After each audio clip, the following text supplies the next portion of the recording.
భారతీయ జనతా పార్టీది కానీ అన్ని రాజకీయ పార్టీలు కూడా ఇదే ధోరణితో ఆలోచించాలని మాత్రం చెప్తున్నాం. ఒక మతాన్ని కుమ్మగాసే ప్రయత్నం చేయకండి, విభజించి పాలించు అనేటువంటి ప్రయత్నం చేయకండి అని చెప్పి మేమంటున్నాం.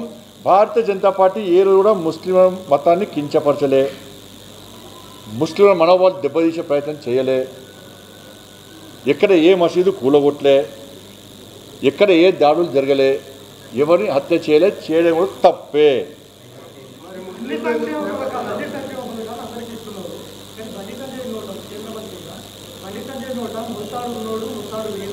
అరే నా కల్చర్ గురించి కూడా తప్పయ్యా, నాకు అది కూడా తప్పేనా, నా కల్చర్ గురించి చెప్పడం కూడా తప్పేనా, నేను బొట్టు పెట్టుకుంటా నాకు అది కూడా తప్పేనా, ఇక అది కూడా మాట గింత ఘోరం ఉంటుందా మీడియా గింత యాక్షన్ తీసుకుంటలే మీరు.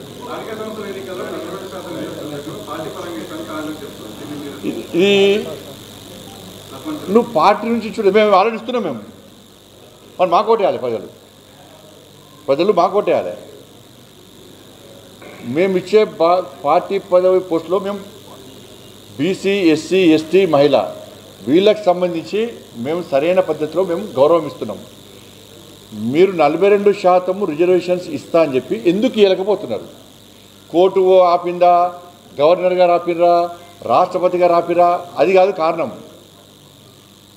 ఇచ్చినాకనే పెట్టిన ఎలక్షన్స్, ఇప్పుడు ఏం చేస్తారు? గెలవని కాడిస్తారు, బీచ్లకు ఇస్తామంటారు.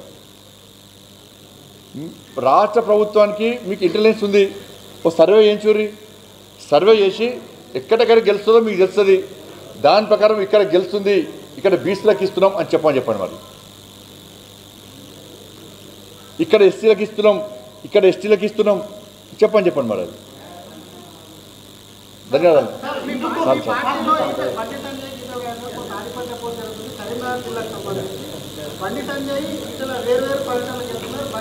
నువ్వు డిపార్ట్మెంట్కి విగాడుతావు ఓకే.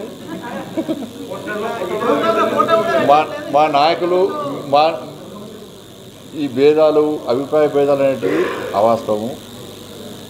బండి సంజయ్గా నేను పార్టీ సిద్ధాంతం కోసం పనిచేస్తా, పార్టీ జెండా కింద పనిచేస్తా, పార్టీ ఏది చెప్తే అది చేస్తా, మా అధినాయకత్వం ఏది చెప్తే అది చేస్తా, కమిట్మెంట్తో పనిచేస్తా, కష్టపడి పనిచేస్తా, పార్టీ కార్యకర్తల కోసం పనిచేస్తా.